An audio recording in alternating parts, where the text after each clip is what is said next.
Great. Good afternoon, everyone, and thank you for joining us here today. My name is Atifa Sil. I'm the brand director for Campaign. So, we've got a really exciting new launch for you here today. A new brand index, Dynamo. That's going to be a real creative turning point for marketers and brands around the world. And joining me today, I've got Michael Chadwick, Chief Strategy Officer, Dentsu Asia Pacific, Gurdeep Puri, Founding Partner, Effectiveness Partnership. But to kick things off, I'm going to invite Dick Van Motman, Global CEO of Dentsu Aegis Network Creative Agencies, to say a few words. Please give a warm welcome to Dick. Good afternoon. Thank you for coming here. It's always a pleasure to do this in sunny Cannes. So as Atifa said, we're going to talk about the Dynamo Brand Index, but I thought I'd wind back a little bit and give you a bit of context. You know, at Dentsu Creative Agencies, our purpose is moving business by moving people. And we've done that since 1901, since Mitsunaga-san founded the company and called it a summary of New Age communication. And ever since we've been trying to move business by moving people. But how do you do that in today's environment when you don't see things like this coming? Or this. Or this. And how do you do that in an environment where the company that delivers the least vehicles has the highest market cap? And where the CEO goes on and smokes something without necessarily having any impact on the share price. So we thought, you know, this is a very different environment. This asks for a very different look at how brands are built, how you move people, how you move business. So we hold it together, and together with Michael, who joined us early last year, and we said, we need to have a different framework, we need to have a different approach on how we look at brands, how we manage brands. And he's going to take you through that.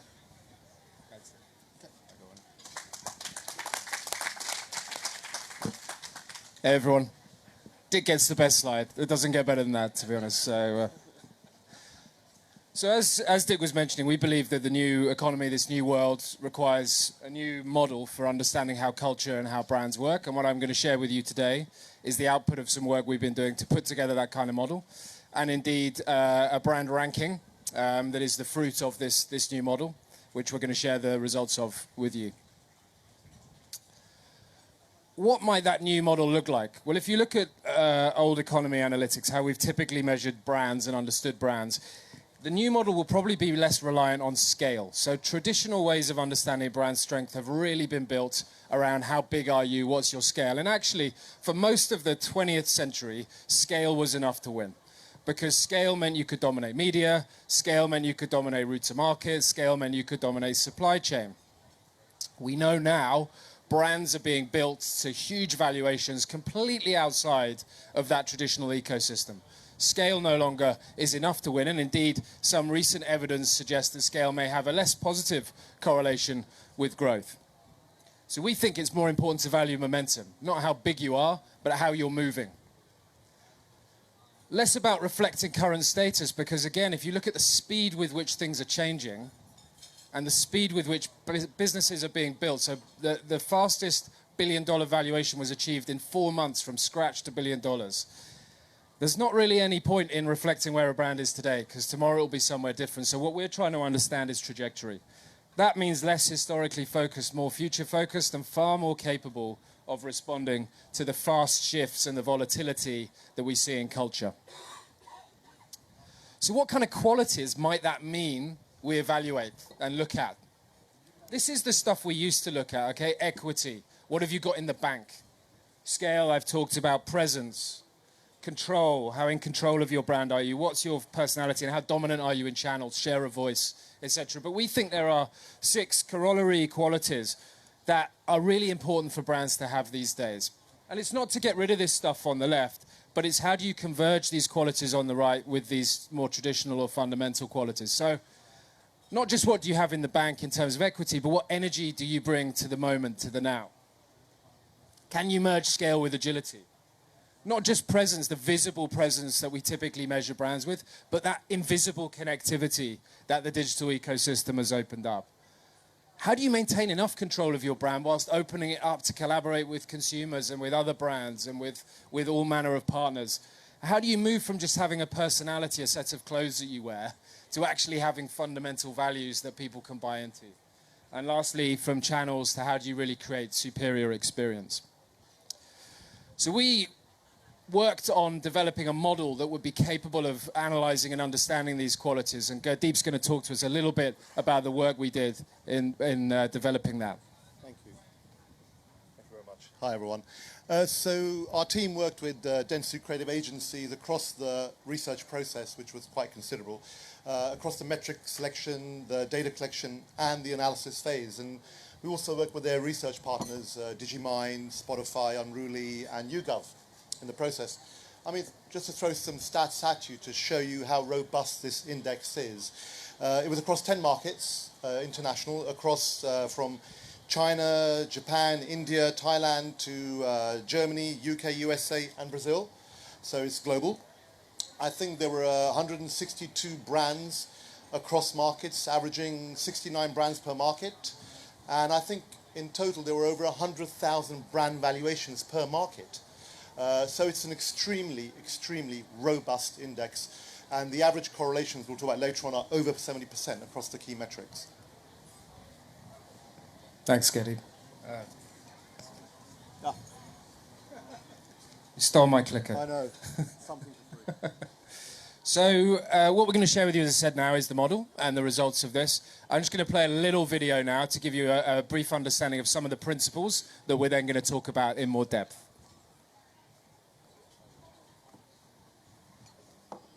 Moving people, moving business. That's always been our belief at Dentsu.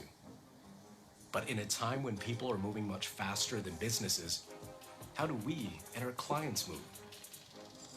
How do we move when brands are a 3-second blip on consumers' radars?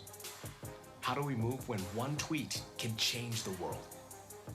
How do we move when some brands remain fixated in their old ways or blindly chase after the new? How do we move when scale by itself no longer wins? Brands that thrive in the new economy move by converging equity with energy, scale with agility, presence with connectivity, control with openness, form and personality with value and values, channels with customer experience. And moving this way requires energy and direction.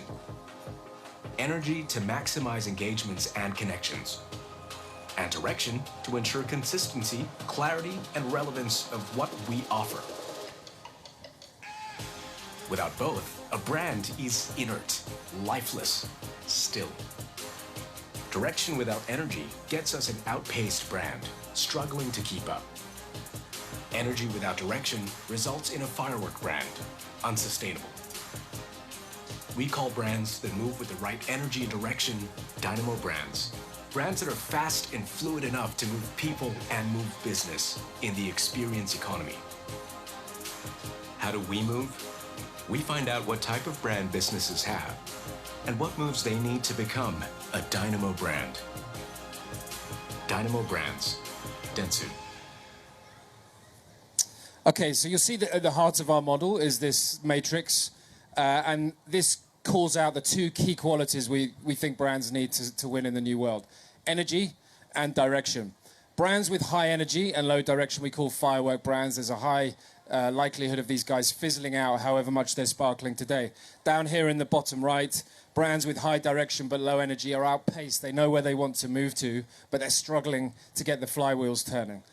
And the brands we want to create are brands with high energy and high direction. We call them Dynamo brands because they have the power to move people and move business in this new economy that we've been talking about. What does energy and direction mean? Energy is really the vibrancy of the brand, its ability to maximize engagements and connections, and direction ensures that you can have clarity and relevance of what the brand is offering. And a critical thing to say at this point is this is in the eyes and the minds of consumers. So it's not, are you doing a lot? Is there a lot of activity? That doesn't equal energy. And likewise, just because you have a clear brand playbook doesn't mean that you have direction landed in consumers' minds. So a critical question that we asked ourselves, and you'll probably ask at this point, is does the model that we've created work? And again, I'm going to just ask Gerdy to talk about some of the validation that we've been through.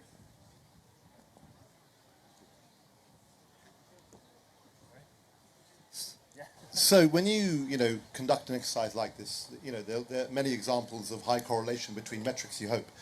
And a lot of the time you're disappointed because there isn't. In this case, I'm happy to say there were.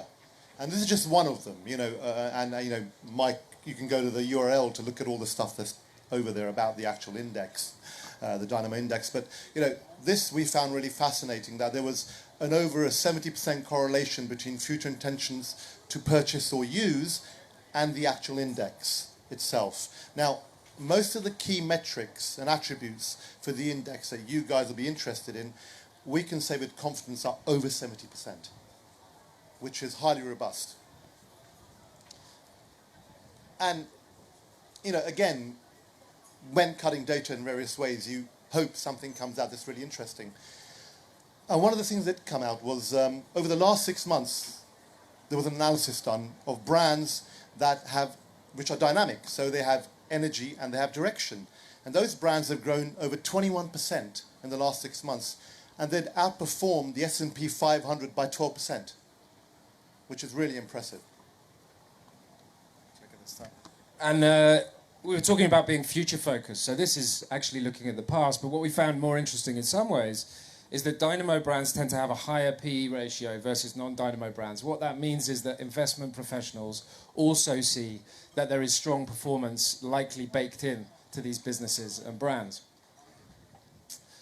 And also the model helps to explain this because, yes, Tesla may have a small scale of business today compared to GM and Ford, but what it does have is a huge number of consumers who want to use this business and product in the future.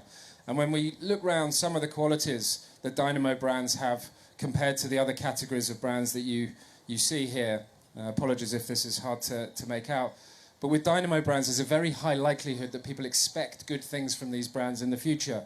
They're also talking about these brands a lot more and they're hearing very few negative things. On the other hand, if you look at firework brands, they tend to be talked about quite a lot. But some of that is damaging. In fact, you see that the proportion of hearing negative things is quite high, and people really don't expect very good things from these brands in the future because they don't know where they're going.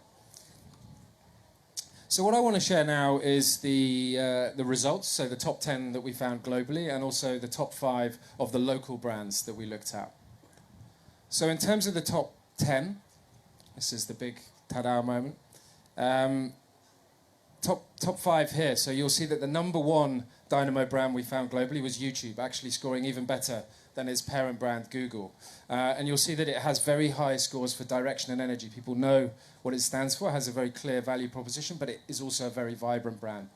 One other thing I'll call out here is that we've seen a mix of new economy, younger and older brands. So you'll see Microsoft and Nike here. Both brands with high direction, as you might expect from more established brands, but brands that in recent years have really been able to re-inject energy into their ecosystem. And then going into the second half of the top 10, again, a mix of new economy from different parts of the world, different categories. I'll just call out Samsung here. So globally, we've seen that energy is harder to find than direction. Samsung is one of the brands that we see has a higher energy score than it does direction. Moving into the local or regional brands. So these are brands that we studied either in one market or a couple. And you'll see from this chart that Asia currently really is the home of the Dynamo brand. We see most of these top-scoring Dynamo brands from Asia. Swiggy from India, which is a food delivery service, is the number 1 ranked. And again, I'll just call out that you might expect these brands to have very high levels of energy, but they also have high levels of direction. People know what they're trying to do and where they're going. An obvious question that gets asked at this point is, hey, where the hell is brand X, for example, Apple? I think this is a good point to call out that this is a study that looks at where brands are moving and their momentum, not their current size or status. And one thing that means is it's easier to become a Dynamo brand, in fact, than it is to stay a Dynamo brand. So if you do look at brands at the top like Apple, When you're at the top, to keep positive momentum, to keep moving up and up, is much harder than it is when you're a little bit lower down. So it's easier to get to that Dynamo brand status than to maintain it. Okay, what else have we learned? First of all, a critical factor in building a successful Dynamo brand is balancing your energy and direction. These are the top 5 most balanced brands in terms of having a good blend of energy and direction globally. And then we looked at which brands have the highest direction in isolation and the highest energy globally. And you'll see, I'll just call out in terms of direction, KitKat, interesting brand. That's been on the same brand positioning, brand platform for 60 plus years. No surprise that consumers perceive it as having very clear direction. In terms of energy, you'll see that yes, there is a slight preponderance of new economy brands here. But again, Nike and Samsung have done a lot to build energy into their brands. We call brands that have much higher energy than direction as having an energy surplus, or in reverse, if you've got much higher direction than energy, we call it a direction surplus. And these brands have big opportunity. If you can unlock that energy surplus by injecting more direction into the brand, it's a big opportunity. There's some clues on how to do that when we look around the markets. So, for example, Adidas in India has a much more balanced brand in terms of energy and direction. Why is that? They've made really good cultural inroads in associating with things like Bollywood and cricket and street culture. And likewise, KitKat in Japan, globally a brand that has a direction surplus, but with constant unexpected innovation in Japan, has very good energy scores. I trailed this earlier, but generally we found that energy is harder to come by than direction. Most markets have a direction surplus when you look at the market average. In fact, again, Japan is the one exception. It has more energy, probably driven by its innovation culture. And we then looked at correlation between energy and ad spend. So what we didn't want to do was just measure brands that are spending the most as having the most energy. There isn't a correlation, really. There's a small level in some markets. What we found is you can buy energy a little bit, but you can't buy enough to win. And you certainly can't buy dynamism. And what this means is that you can't rely on media and communications to drive energy. It requires more than comms. It requires brand behaviors and brand actions. Next question you might ask is, what's the relationship between direction and energy? And what we found is that direction is what unlocks energy and turns it into impact. This is a double-edged sword. Brands with low direction turn their energy into actually negative impact. Brands with high direction turn it into positive impact. This next chart just makes that clearer. So firework brands, you'll see that are obviously being talked about a lot. They have high energy, receive very high levels of negative sentiment. This was done using global Digimind social listening data, their global database, and correlating against our DBI scores. Conversely, Dynamo brands receive very little negative sentiment in social conversations. Next conclusion is that an ingoing hypothesis we had was maybe firework brands would tend to be younger, new economy brands, and the outpace brands would tend to be the older, more established brands. Actually not true. In fact, interestingly, we saw the highest absolute energy levels among some of the youngest and oldest brands on our study. So brands less than 5 years old and some older than 150 to 200 years. Also, age doesn't matter in terms of the age of the users, the age profile of the users. You might think that Dynamo brands would tend to be used by younger consumers, but actually we found they tend to be used by consumers of all age groups. And then the last thing I'll cover is how do we build a Dynamo brand ourselves? This is great, but what do I actually do to achieve high levels of energy and direction? And we've unpacked 4 key principles that we've taken from the brands performing well and the data behind this model. The first is Kaizen, a Japanese term I think many of us will be familiar with. Continuous improvement, always upping the ante, never standing still. This is what I was talking about. The brands who are at the top can't stop there. You can't rest on your laurels. You always need to be looking for an upward trajectory. Behavior number 2, these brands are clear rather than necessarily consistent. It doesn't mean that consistency is a bad thing, but we've been drilled to think that brands must be uber consistent.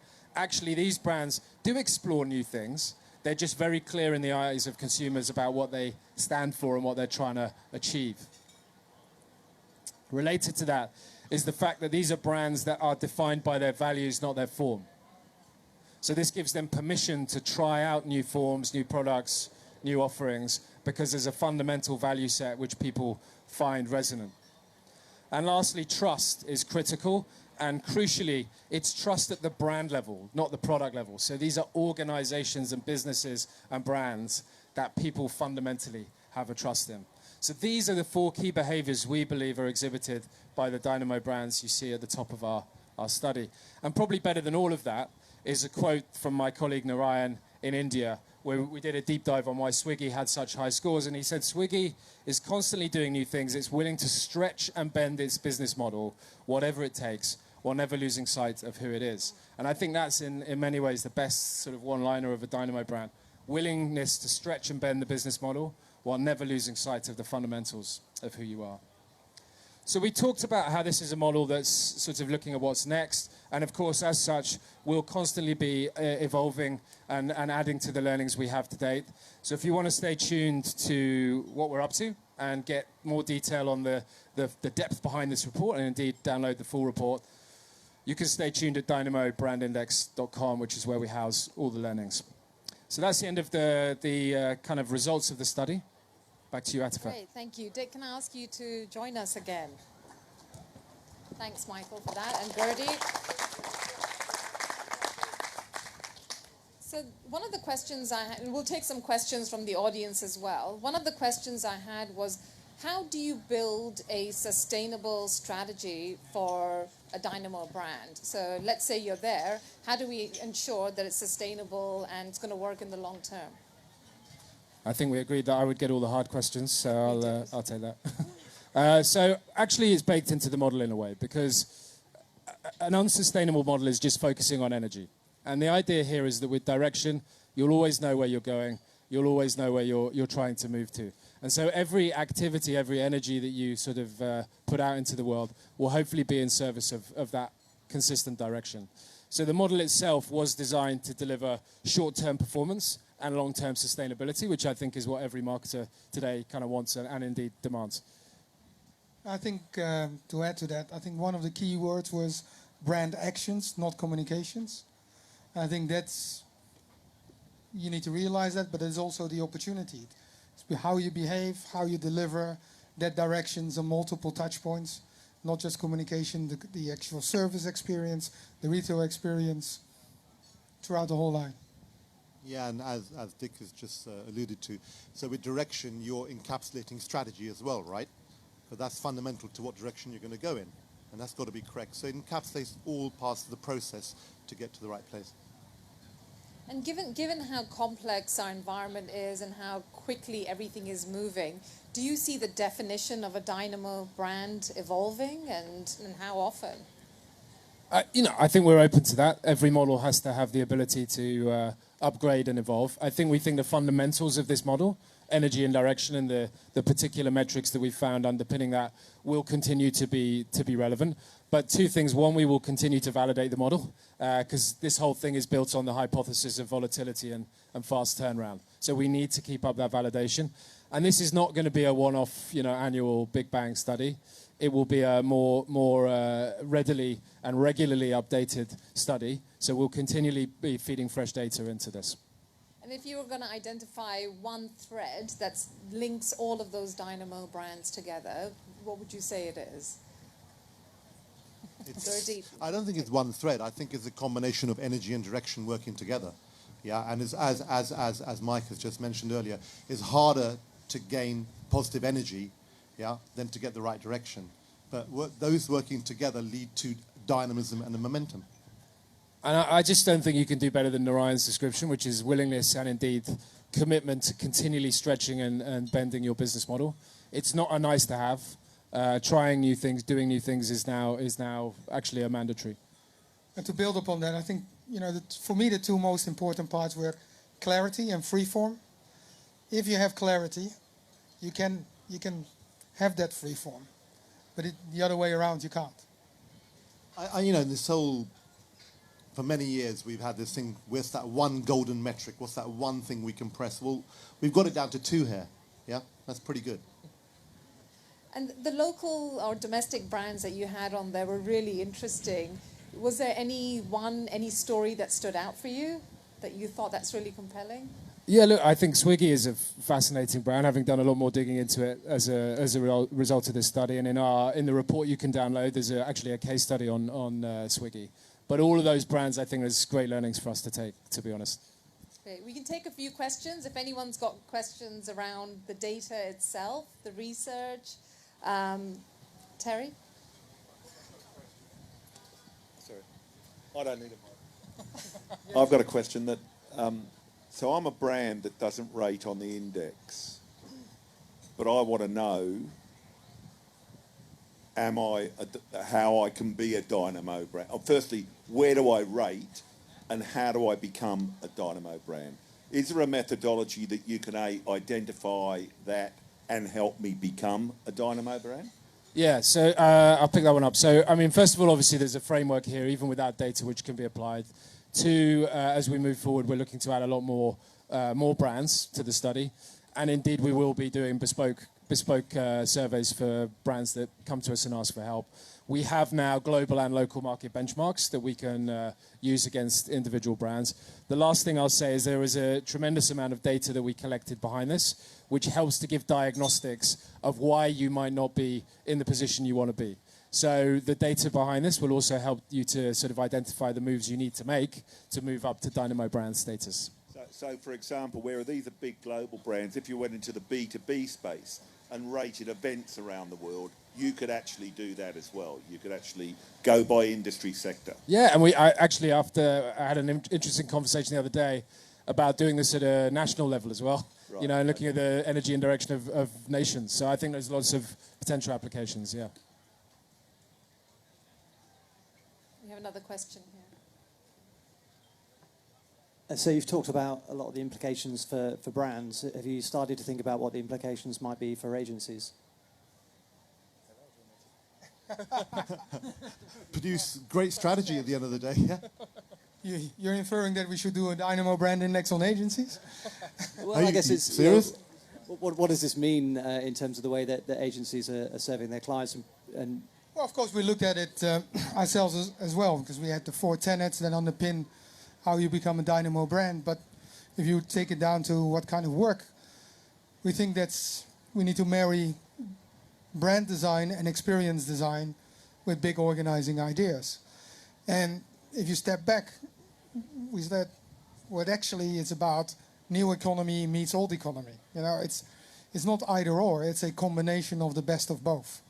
And I think what direction really demonstrates is that it's about good old solid brand fundamentals and understanding who you want to be, who you need to be for who and who are not, and then how you bring that alive. And so, from us, it's about it will impact the service model, it will impact the capabilities that we have going forward, because we really believe in this. David. Thank you. Really interesting study. I'm just wondering how this kind of compares with something like voltage in the Millward Brown Z model. No, you go. No, I'll say the unpolitical thing. Yeah, I'm going to get into trouble. You go. I think you just got to wait. This is wave 1, and we have indications very clearly of how it compares to some of those other products out there. And I think let's just wait to wave 2 and wave 3. I mean, we have 100,000 brand evaluations at the moment, so it's pretty robust. And what I will say, it compares very favorably, but I won't say anything beyond that right now. I'll just add one other thing, which I guess is that the intent of this index is really to look at where brands are moving to. And if you look at most, without naming any names, you look at most traditional studies, they do tend to look at scale. So even if I just mentioned, Tesla, which we called out, that's a brand that traditionally won't feature very highly in most indices because it's not a big business yet. But it is a big brand, and that's what we're trying to really understand. It's not a regressive index. It's not looking in the past. It's looking at the forward and how brands are moving. Okay. And Dick, finally, what advice would you have for brand leaders that are looking to align their business strategy with the strategy to develop Dynamo brands? I keep going back to those 4 tenets, clarity and freeform. In order to be clear, to have energy and direction outside, you have to have that clarity inside. You need to have a point of view, a value proposition, and then to have that empowered throughout the organization. Because if you want to operate in a world where you can be everywhere instantaneously, 24/7, then you need to be organized for that. And so it also touches upon business transformation, organizational transformation, in order to be able to operate as a Dynamo brand. Great, thank you. You can get more on the index itself at dynamobrandindex.com. And there are cards on the various tables which have a QR code. You just scan it and off you go. Great, thank you very much, Dick. Michael Gertie. Thank you.